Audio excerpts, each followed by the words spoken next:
Mark எழுதின சுவிசேஷம் 4ஆம் அதிகாரத்துக்கு திருப்போம். மார்க் எழுதின சுவிசேஷம் 4:14 வசனத்திலிருந்து வாசிக்கிறேன்.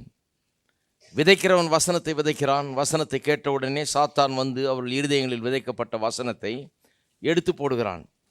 இவர்களே வசனம் விதைக்கப்படுகிற வழியருகானவர்கள். அப்படியே வசனத்தை கேட்டவுடனே அதை சந்தோஷத்தோடு ஏற்றுக்கொண்டும் தங்களுக்குள்ளே வேர்கொள்ளாதபடியால் கொஞ்ச காலம் மாத்திரம் நிலைத்திருக்கிறார்கள். வசனத்தின் நிமித்தம் உபத்திரவம் துன்பம் உண்டான உடனே இடரல் அடைகிறார்கள். இவர்களே கற்பாறை நிலத்தில் விதைக்கப்பட்டவர்கள். வசனத்தை கேட்டும் உலக கவலைகளும் ஐஸ்வர்யத்தின் மயக்கமும் மற்றவர்களை பற்றி உண்டாகிற இச்சைகளும் உட்பிரவேசித்து வசனத்தை நெருக்கி போட அதனால் பலனற்று போகிறார்கள். இவர்களே முள்ளுள்ள இடங்களில் விதைக்கப்பட்டவர்கள்.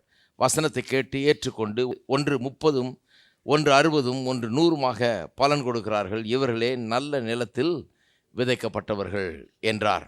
ஏன் விசுவாச அறிக்கை ரொம்ப முக்கியம் இந்த கிறிஸ்தவ வாழ்க்கையில் என்கிறது குறித்து சொல்லி வருகிறேன். ஒன்று, நான் கடவுளுடைய வார்த்தையை அறிக்கை செய்தால்தான், இந்த விசுவாச அறிக்கை செய்தால்தான் எனக்குள்ள விசுவாசம் உண்டாகும். அதனால தான் இது விசுவாச அறிக்கைன்னு பேர். இதுக்கு அது விசுவாசத்தை உண்டாக்குகிறது. 2வது, என்னுடைய மனதை அது புதிதாக்குகிறது. 3வது சொன்னேன், அது இருதயத்தை ஆயத்தப்படுத்துகிறது. பெரிய காரியங்களுக்காக இருதயத்தை ஆயத்தப்படுத்துகிறது. 4வது என்ன, பிரச்சனைகளை பார்க்காமல் பதிலை பார்த்து கொண்டிருக்க விசுவாச அறிக்கை உதவுகிறது. சரி, அடுத்தது இந்த விசுவாச அறிக்கை என்கிறது, நான் விசுவாசத்தை அறிக்கை செய்யும்போது, கடவுளுடைய வார்த்தை அறிக்கை செய்யும்போது, it sets the law of faith in motion. விசுவாசம் என்கிற பிரமாணத்தை அது என்னுடைய வாழ்க்கையில் இயக்குகிறது. 6வது பார்த்தோம், அது என்ன, விசுவாச அறிக்கை நம்மை குறித்த ஒரு படத்தை உள்ளத்திலே உருவாக்குகிறது. படம் வரைஞ்சிக்கிட்டு இருக்கிறோம். என்னுடைய நாவு விரைவாய் எழுதுகிறவனுடைய எழுத்தாணியாக இருக்கிறது என்று சங்கீதக்காரன் சொல்கிறான். வாசிருக்கீங்களா?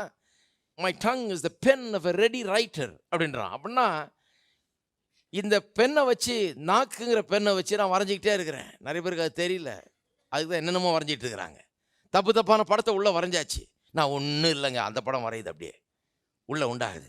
நான் என்னங்க, நான் நத்திங்க அப்படியே சொல்லி 25 வருஷமாக நிறைய பேர் நல்லா அழுத்தம் திருத்தமாக வரைஞ்சிருக்கிறாங்க இந்த நத்திங்கிற படம்.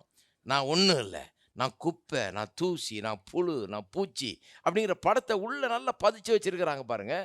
ஏன்னா இந்த நாக்கு தான் அந்த படத்தை வரைகிறது. வார்த்தைகள் பாருங்கள் எவ்வளோ முக்கியம்னு சொல்லி நாம் நினைக்கிறோம்.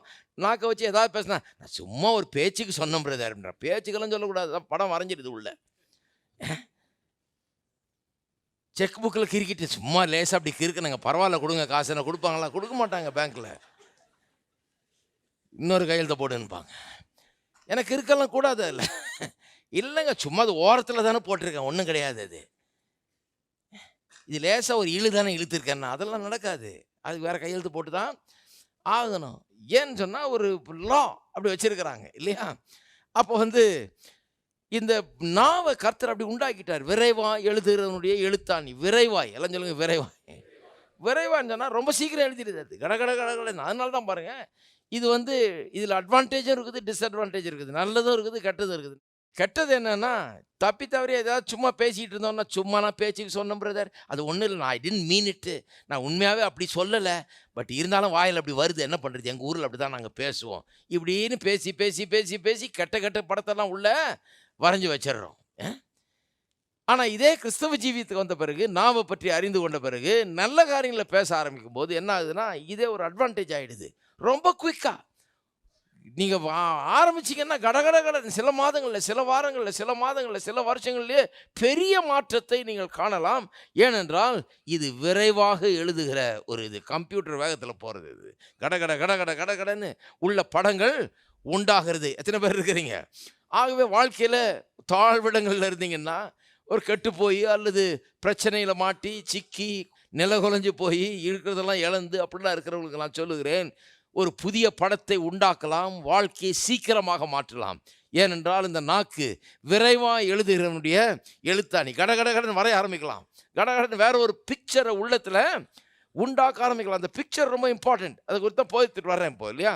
அதுக்காக தான் இந்த வசனத்தை வாசித்தேன். இந்த பிக்சர் எப்படி உண்டாக்குறோம்? வார்த்தையின் மூலமாக. அதனால தான் இந்த பேரபிள் ரொம்ப முக்கியம்.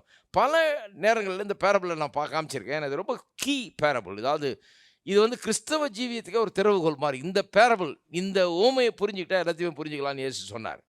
அதனால் இது எல்லாத்துக்குமே ஒரு மையமாக இந்த ஓமை இருக்கிறது. திருப்பி இந்த ஓமையை இன்னைக்கு பார்க்க போகிறோம், இந்த ஆங்கிளில் பார்க்க போகிறோம். இப்போ என்ன சொல்கிறாரு? விதைக்கிறவன் வசனத்தை விதைக்க புறப்பட்டானாம், அவர்கள் இருதயங்களில் விதைக்கப்பட்ட வசனத்தை, 15ஆம் வசனம், சாத்தான் வந்து எடுத்து போடுகிறான். இவர்களே வசனம் விதைக்கப்படுகிற வழியருகானவர்கள். சாத்தான் இவர்கள் இருதயத்தில் விதைக்கப்பட்ட வசனத்தை எடுத்து போடுகிறான். இது ரொம்ப இம்பார்ட்டன்ட் கான்செப்ட் பாருங்கள். இது ரொம்ப முக்கியமாக புரிந்து கொள்ள வேண்டிய ஒரு காரியம். இந்த வார்த்தையை நீங்கள் பேசும்போது அதான் விதைக்கிறோம். வார்த்தைகள் வந்து விதையாக இருக்குது. வார்த்தைகள் விதைனா பேசாமல் அதை விதைக்க முடியாது. விதையை பேக்கில் போட்டு வச்சுருக்கலாம், மூட்டையில் கட்டி வச்சுருக்கலாம், விதையில் ஷெட்டில் வச்சுருக்கலாம், விதையை ஷெல்ஃபில் வச்சுருக்கலாம், விதையை பாக்கெட்டில் வச்சுருக்கலாம். அதை என்னைக்கு எடுத்து தூவுறோமோ இறைக்கிறோமோ அது வரைக்கும் அதை விதைப்பது கிடையாது. அதுபோல் இந்த வார்த்தைகள் வந்து எண்ணத்தின் வடிவில் உள்ளத்தில் இருக்கலாம், நம்ம நினச்சிக்கிட்டு இருக்கலாம், எண்ணிக்கிட்டு இருக்கலாம், எல்லாம் பண்ணலாம். ஆனால் அதை சொல்ல ஆரம்பிக்கும் போது அதை என்ன பண்ணுறோம்? விதைக்க ஆரம்பிக்கிறோம். அதான் வார்த்தையை விதைக்க ஒப்படுகிறார் அவர்.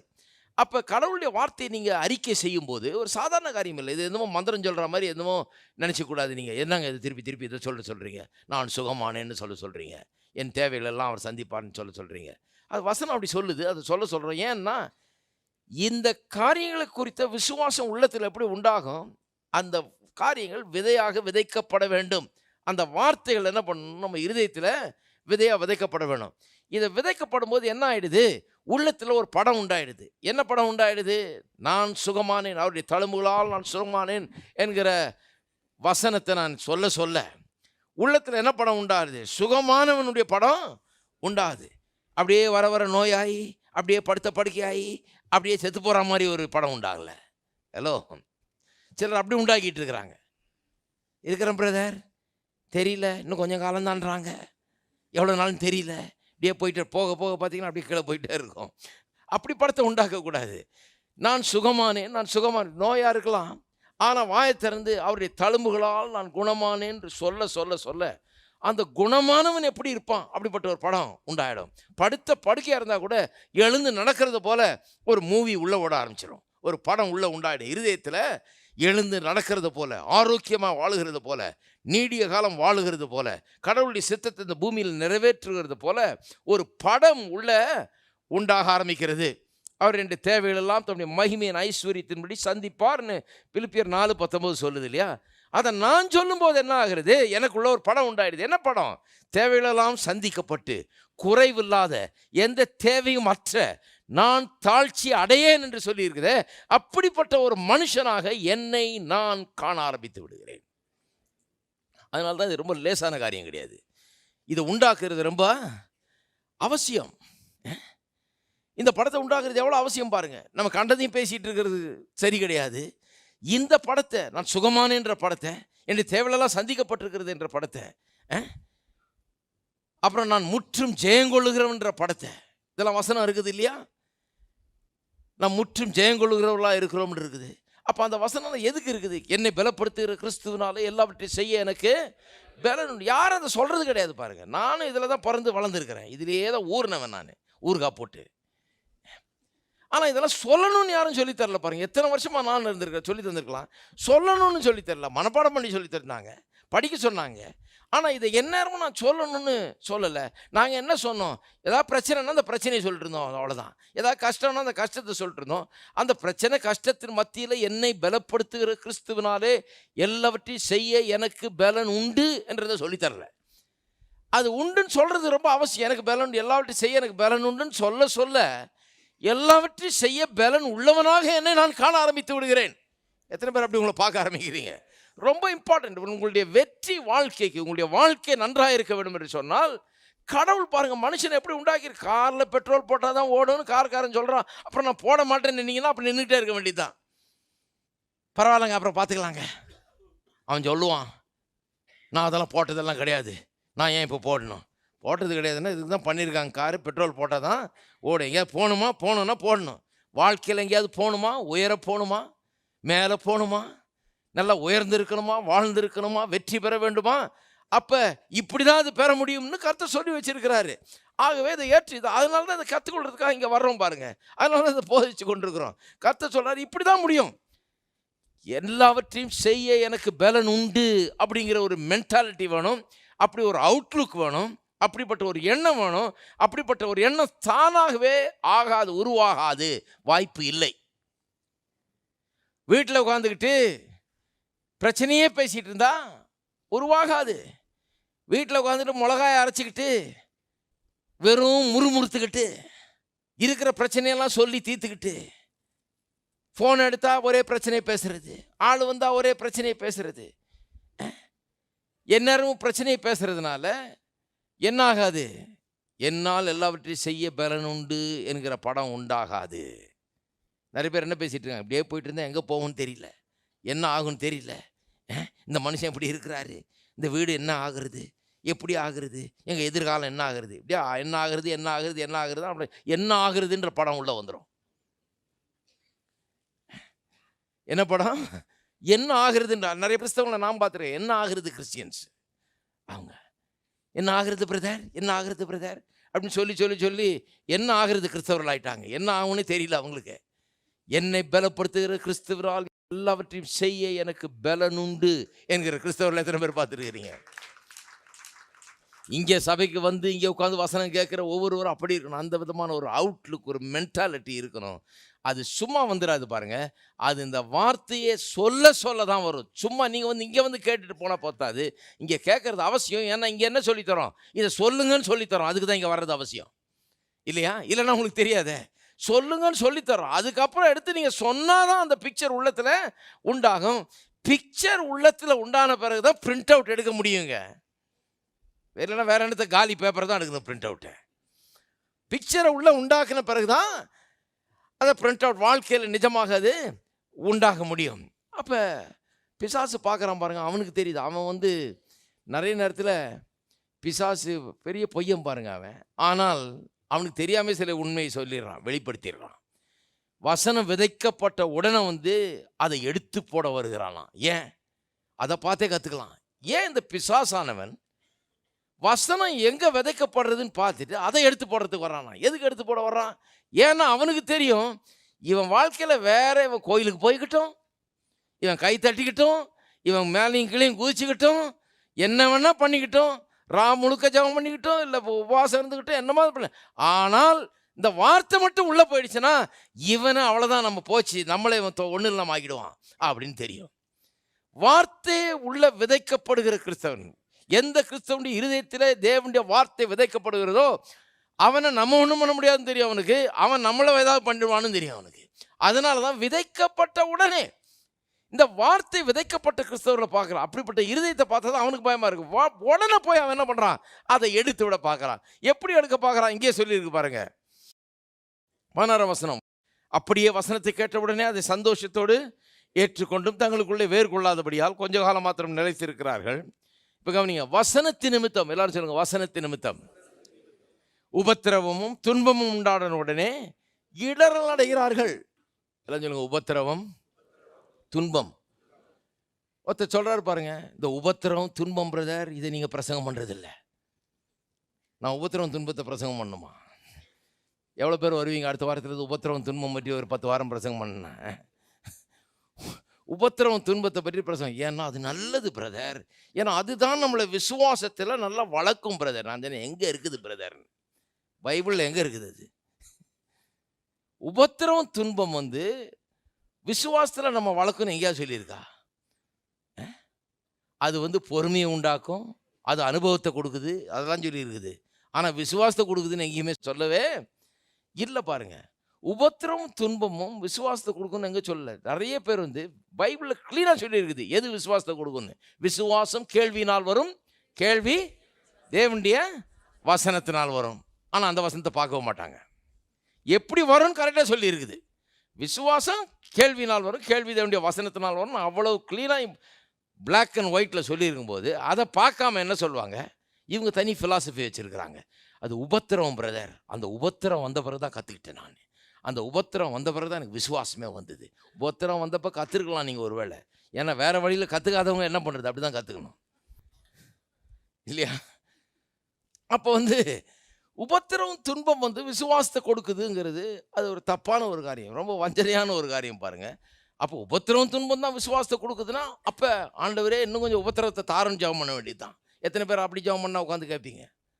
ஹலோ, ஆண்டவரே இங்கே இருக்கிற எல்லாருக்கும் இந்த உபத்திரவம் போதாது, இன்னும் கொஞ்சம் உபத்திரத்தை இன்னும் அள்ளி வழங்கி தாருங்கத்தாவே, மூட்டை மூட்டையாக தாரும், லாரி லோடு லோடாக வந்து இறங்கட்டும் உபத்திரவம் துன்பம், ஏன்னா அப்போ தான் நிறைய விசுவாசம் வரும் அப்படின்னு ஜெபம் பண்ணால் ஏற்றுக்குவீங்களா நீங்கள்? அநியாயமாக இல்லை இது. என்ன இப்படி பண்ணிட்டார் பாஸ்டர், நீ கோயிலுக்கு போனேன் உபத்திரம் வரணும்னு ஜெபம் பண்ணுறாரு, என்னையா கோயில் இது அப்படிம்பீங்க இல்லையா? ஒத்துக்க மாட்டீங்க இல்லையா? ஹலோ, ஜனங்களுக்கு என்னன்னு டிசைட் பண்ண முடியல நிறைய பேருக்கு. என்னடா அது அப்படின்னு சொன்னாங்க, இவர் என்ன இப்படி சொல்கிறாரு, அது நல்லதுன்னாங்க, இவர் கட்டுதுன்றாரு. நான் என்ன சொல்கிறேன்னா, உபத்திரம் துன்பங்கள் சில நேரத்தில் சில பாடத்தை நம்ம கற்பிக்குது, யாரும் இல்லைன்னு சொல்லலை. ஆனால் அப்படி தான் பாடம் கற்றுக்கணுன்னா அது தப்பு.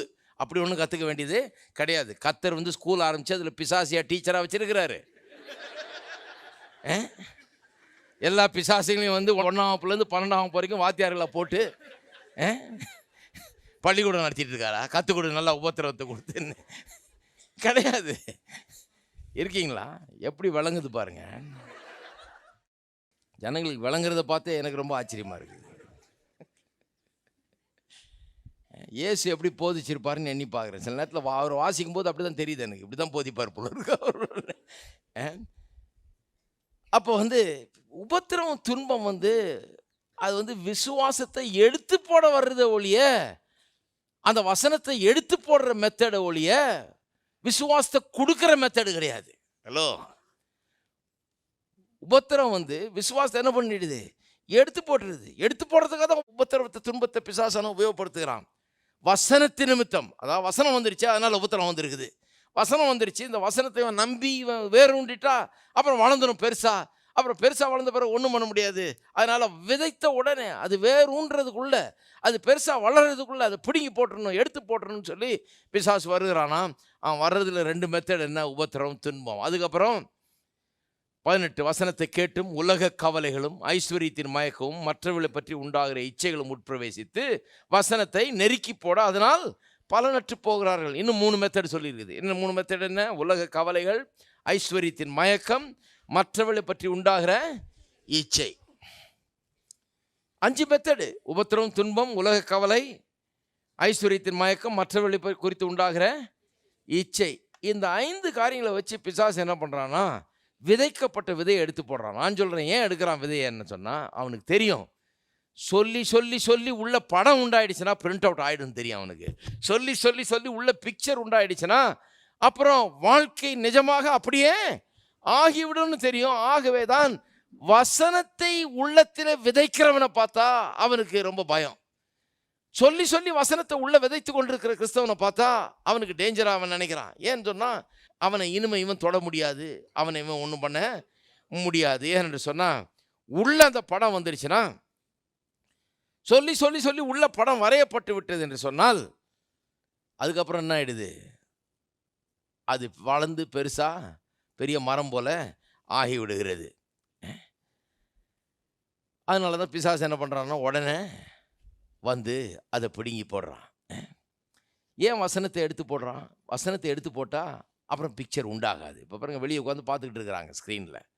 அவங்க பார்க்கக்கூடாதுன்னு யாராவது நினச்சா முதல் வேலை என்ன பண்ணணும்? கனெக்ஷனை பிடுங்கி விட்டுருணும், அவ்வளோதான். இங்கேருந்து அங்கே பிக்சருக்கு அனுப்புகிற அந்த ஒயரை என்ன பண்ணணும்? பிடிச்சி இழுத்து விட்டா போதும். அங்கே யாருக்கும் படமே வராது, வெளியில் யாரும் பார்க்க முடியாது, எல்லாம் உட்காந்துருப்பாங்க. படம் வந்துகிட்டு இருந்தது, இப்போ படம் வரல. ஏன்னா அந்த சோர்ஸ் என்ன பண்ணிட்டாங்க? பிடுங்கி விட்டுட்டாங்க, அவ்வளோதான். கேமராவை நிறுத்தினா போச்சு, அங்கே படம் வராது. ஏன்னா இதுதான் அந்த பிக்சருடைய சோர்ஸ்.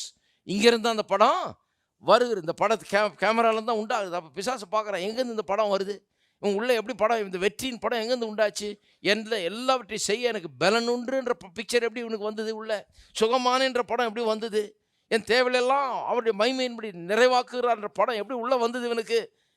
எங்கேருந்து வருது? அது வசனத்திலிருந்து வருது. வசனத்தை விதைக்கிறான், விதைத்து கொண்டே இருக்கிறான், சொல்லிகிட்டே இருக்கிறான், திருப்பி திருப்பி கர்த்தர் சொன்னதே சொல்லிட்டு இருக்கிறான். பிரச்சனையை பார்க்க மாட்டான். நம்ம பிரச்சனையும் உபத்திரவத்தையும் கொடுத்து இதை பாருன்னா இதை பார்க்காம அதையே சொல்லிட்டு இருக்கிறான், அதையே பார்த்துட்டு இருக்கிறானே. அதை முன்னால் வைக்க மாட்டான், இதையே முன்னால் வைக்கிறானே.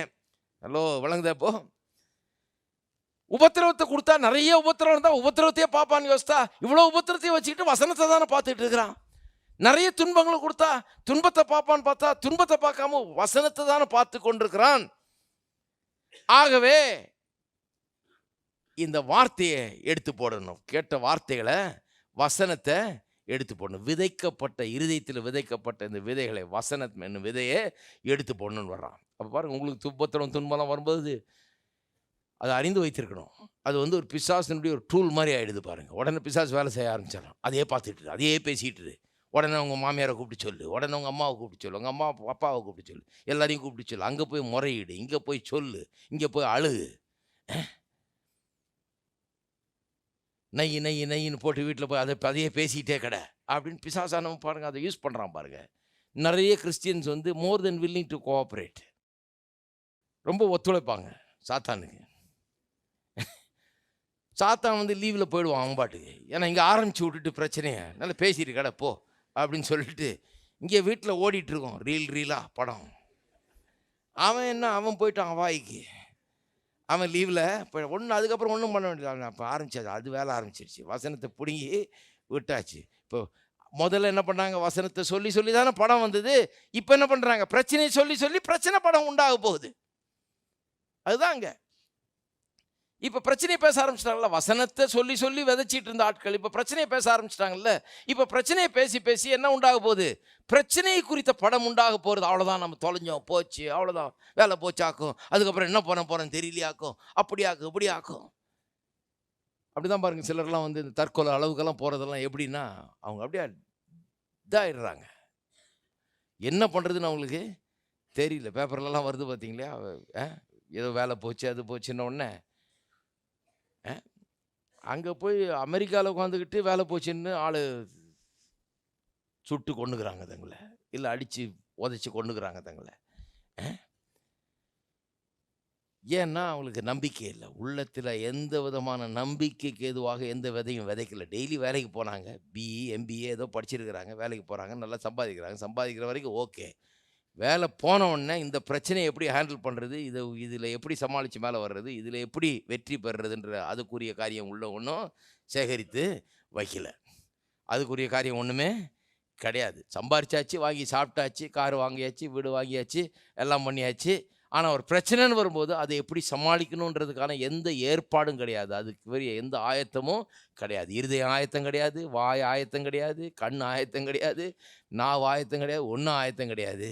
அந்த பிரச்சனைக்கு என்ன பதில், எப்படி பதில் அடைகிறது, எப்படி இதில் வெற்றி பெறுறது, எப்படி நம்மளை கீழே தள்ளிட்டாங்க எப்படி மேலே வர்றது, ஒடுக்கப்படுகிறோம் எப்படி நம்ம எழும்புகிறதுங்கிறத பற்றி அவங்க யோசிக்கிறதே கிடையாது. யோசிக்காதனால பிரச்சனை வந்த பிறகு அவங்களால எதுவும் யோசிக்க முடியல. அப்படியே இருண்டு போது உலகம். அப்படியே நம்பிக்கை இழந்து தங்களே கொன்று கொள்ளுகிறார்கள்.